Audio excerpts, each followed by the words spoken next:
Again, we do have an AEW preview for tonight's Rampage yet to come on this busy Friday afternoon. But also, we got more news to get to, and it starts with former WWE superstar Lince Dorado announcing that this year will be his last year wearing a mask, as he will unmask at the end of the year, either in a mask versus career match like they do down in Mexico, or he will willingly unmask on his own and not lose it in a match. I think him not losing it in a match would be a mistake because, it might just be my old school mentality, jumping forward, but if you can make money at it in the wrestling business, why not make money at it? And I don't think there is a time down in Mexico where mask matches do not draw money. I mean, think about it, that one of the Villanos just lost their mask, and the Villanos had been masked since the 80s. So, Lince Dorado said in the tweet that he has been masked for the last 20 years, and, he's been not who he hasn't been who he is, and he's ready to, change things up. He's ready to change things up and be who he is. This year would be his last year with his mask. I hope nothing but the best for Lince Dorado, and would love to see what comes next for his career. But I do think that it would be a mistake for Lince if he just takes off his mask and does not put it at stake in a match. Speaking of something I noted in the previous video, the May pay-per-view schedule.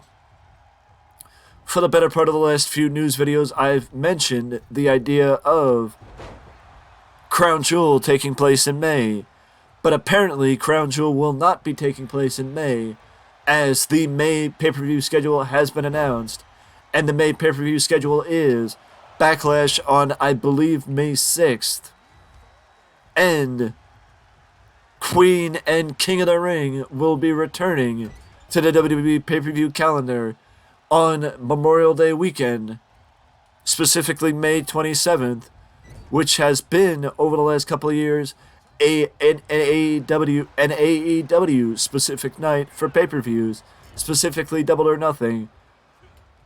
But I, for one, love the idea that the King of the Ring and Queen of the Ring will be returning to pay-per-view, because I love the King of the Ring format, and the Queen of the Ring is just like the King of the Ring.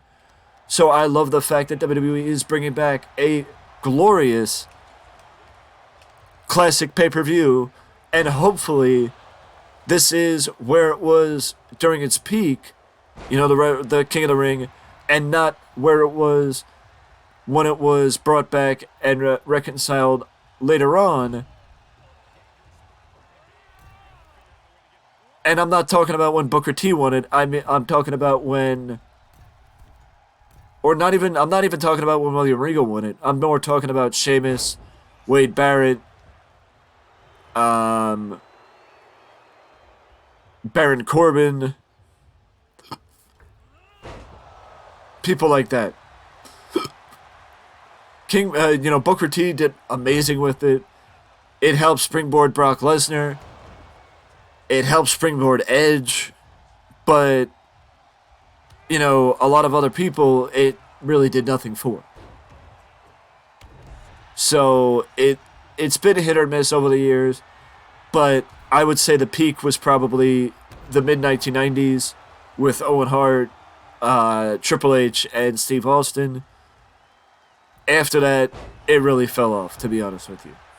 But I, for one, am happy to see... I'm happy to see the King of the Ring back, to be honest with you. I'm very happy to see the King of the Ring back, and I'm looking forward to Memorial Day weekend now, because the King of the Ring is back in the pay-per-view calendar.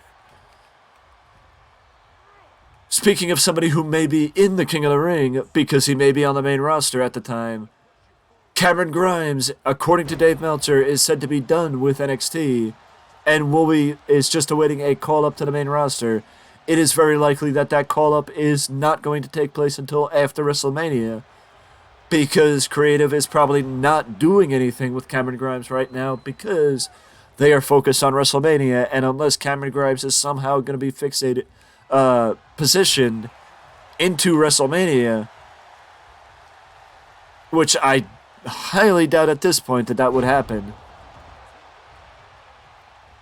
Unless he's going to be, sandwiched into WrestleMania somehow, I think that Cameron Grimes will likely appear after WrestleMania on the main roster, especially with the draft being something that will take place after WrestleMania within the ranks of the main roster and also NXT. And I, for one, will speak to, I think, a lot of people when I say that I will be looking forward to seeing Cameron Grimes go straight to the moon on the main roster. There is also a rumor that this week on Monday Night Raw, Ronda Rousey will be making her presence felt, likely during the tag team title match, because there have been rumors that Ronda Rousey and Shayna Baszler will be challenging the tag team championships, the women's tag team titles, at WrestleMania, which would not only be a big deal for Shayna, but also a big deal for the tag team titles. I'm just hoping that if the WWE does not choose to go with the 6-woman tag team match, and does decide to go with the tag team title defense, then it will be Damage Control and not Lita and Becky Lynch. I know that begs the question, well, what happens with Becky Lynch? What will Becky Lynch do at WrestleMania? I don't know. I honestly don't know. I, for one, would like to maybe see Ronda Rousey take WrestleMania off, and maybe you give Shayna Baszler a big singles match, and then you do the 6-woman tag team match. I honestly don't know. I also think, part of me also would like to see the women's tag team titles on the line. So it's sort of like it's a mixed bag of, I would like to see the 6-person tag team match, but also I would like to see the women defend the titles. So maybe give us the 6-person tag team match before Mania, and then the tag team title match at Mania. I don't know.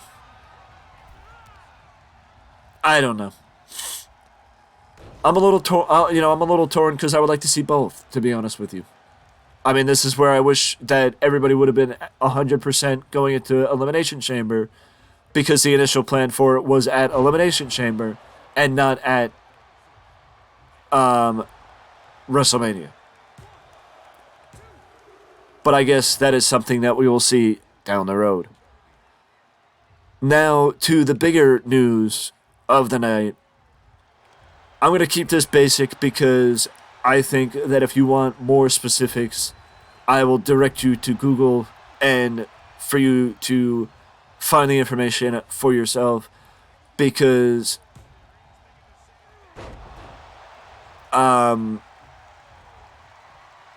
Jeff Hardy was sentenced today from his 2022 DUI.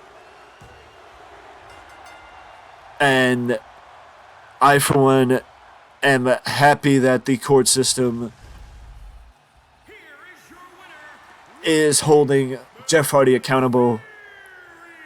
I do hope that this could allow Jeff to start redirecting his efforts and redirecting his life, and maybe he'll be able to get his demons under control, because I wish nothing but the best to Jeff Hardy, as I've grown up watching Jeff. I love Jeff. I still love Jeff. I just wish he would stop putting his body on the line, because he doesn't need to do that anymore. He doesn't need to do that anymore. And that he would understand that he's allowed to pull back, relax, and ease out. And have that nostalgia run. But that nostalgia run does not have to be who he was when he was in his 20s. Because he's not a young man anymore. He doesn't need to do what he did back in the day. He could be a different person. And if he doesn't know how to be a different person, maybe stepping away from the ring would be what's best for Jeff Hardy's long-term health. But I wish nothing but the best to Jeff, and I'm glad that maybe this could be. I do hope that this could be a turn of a turn of the page. And Jeff moving forward, WWE is also said to be very concerned over the popularity of Sami Zayn. They don't want the audience to turn on Cody Rhodes and start getting behind Sami, because they don't want Cody versus Sami versus Roman at WrestleMania. They want Cody versus Roman at WrestleMania. I'm not saying that Sami will not be in a position where Sami could get back into the title picture. He might. But right now, it's Cody versus Roman. That's it. And that should be the main event at WrestleMania without question. There's nothing that would convince me otherwise. And I don't think WWE should worry about Sami's popularity. I think WWE should capitalize on it, run with it, and just make sure Sami's in a featured match at WrestleMania. And then if they want to do something at SummerSlam, if they want to do something later on when Roman's gone, do it then. Simple as that. Just get to WrestleMania, get the belt off Roman, and move on from there. Simple as that. But capitalize on Sami's success, because I don't think the crowd's going to turn on Cody, to be honest with you. I honestly don't think the crowd's going to turn on Cody because they're happy with Cody. It's when they turned on somebody, they're not happy with that person. But either way, we got an AEW Rampage preview to get to, so I will see you in the next video.